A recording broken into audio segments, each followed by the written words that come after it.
You look at the box score, it doesn't look too good. 2 innings plus, 8 hits. He gave up 6 runs. Last night, 5 were earned. But he had pitched to a 2.25 ERA going into that start.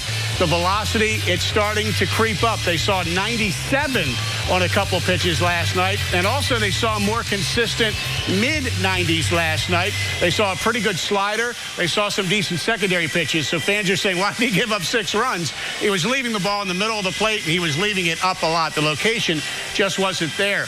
But what they've liked, Jim, since this surgery in June of 2013 is the steady but slow progress. It takes a while.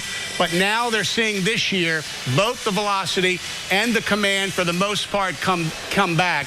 And they just love how Dylan Bundy has handled that. Last night, he's given up runs and hits, very unlike him, but he's backing up every base. He's hustling. He's not having his head get down because he gave up a few hits, most of which, by the way, were soft hits. Right. So nobody in the organization was unhappy with that outing. In fact, quite the opposite.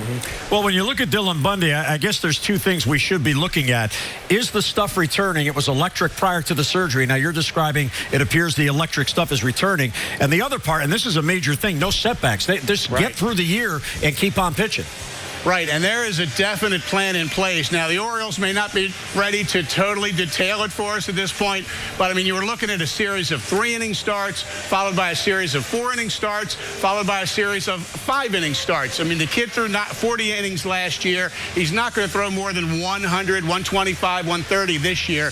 So you go light on the innings early, heavier late, which, by the way, could be in Baltimore. Right. This was happening with Kevin Gausman last year. Kind of light on the innings early in the year, gives him more for later when he potentially could help the Orioles. And so Dylan Bundy, he's on track. They're very happy with what he's doing. Again, they've seen 96 and 97 in his last 2 starts. And beyond that, slider's been really sharp. His curveball's starting to come back, his changeup. So all is good with Dylan. All right, now, one of his teammates, Dylan Bundy's teammates, Michael Givens, he's the former shortstop that's been converted to a relief pitcher. And all of a sudden, you talk about numbers jumping off the page. Yes. Givens is dominating in Double-A. Michael Givens is something that looks really interesting, and you can see his arm slot here. I mean, this is basically a sidearm pitcher who can touch the mid-90s. That is very rare. I talked to Darren O'Day about that. Darren has actually watched a little bit of Michael Givens and seen him in person in spring training. He really likes the package of pitches he has.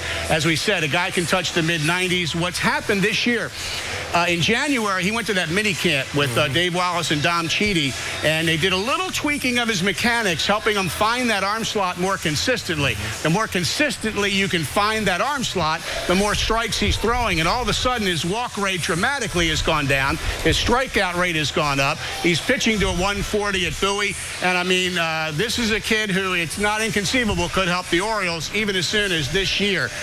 We know Buck likes those pitchers that have different arm angles. And Bowie's got several of them, including Michael Givens. So when you think about it, Jim, since last fall, he has had great tutelage. Mike Griffin was his pitching coach in the Arizona Fall League.